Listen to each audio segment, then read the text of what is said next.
নমস্কার বন্ধুরা, আমার স্বাদের দিন কি হলো সেটাই তোমাদের সঙ্গে শেয়ার করব। প্রথম দিন মা আমাকে স্বাদ দিল। এই যে শাড়ি, সায়া, ব্লাউজ, আলতা, সিঁদুর, মিষ্টি সব হাতে তুলে দিল। তো সেইগুলো নিয়ে আমি রেডি হতে বসে যাব।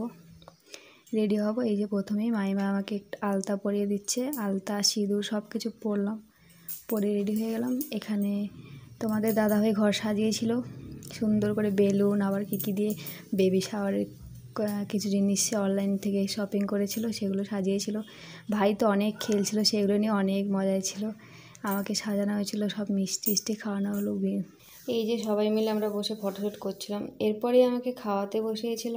তো খাবারে অনেক কিছু ছিল, সেগুলো খাওয়া দাওয়ার পরেই আমরা বিকেলের দিকে একটু ফটোশ্যুট করবো বলে রেডি হচ্ছিলাম। তারপরে অনেক গরম লাগছিলো বলে তোমাদের দাদাভাই হাওয়া করে দিচ্ছিল। এরপরেই আমরা ছাদে উঠে কটা ফটোশ্যুট করে নিলাম, ভিডিও করে নিলাম। অনেক ভিডিও, অনেক ফটোশ্যুট করার পর এবারে আমরা সন্ধ্যার দিকে সেলিব্রেশন করলাম। তো অনেক মজা হলো সেলিব্রেশনে। তারপরে তোমাদের দাদাভাই কেক নিয়ে এসেছিলো, কেক কাটা হলো।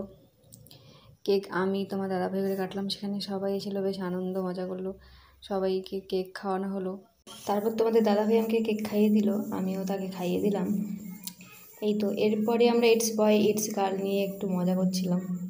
তারপরে একটা গানের শ্যুট করে নিলাম। তারপরে এটা আমার স্বাদের তৃতীয় দিন ছিল। তৃতীয় দিন আমরা সবাই মিলে স্বাদটা করবো বলে সেলিব্রেশন করছিলাম। সবাই মিলে ঘরোয়াভাবে স্বাদ করছিলাম আর কি, সাজিয়ে সুন্দরভাবে থালা। এভাবে তোমাদের দাদা ভাইয়ের ছোট্ট দেওর আমাকে খাইয়ে দিল স্বাদে।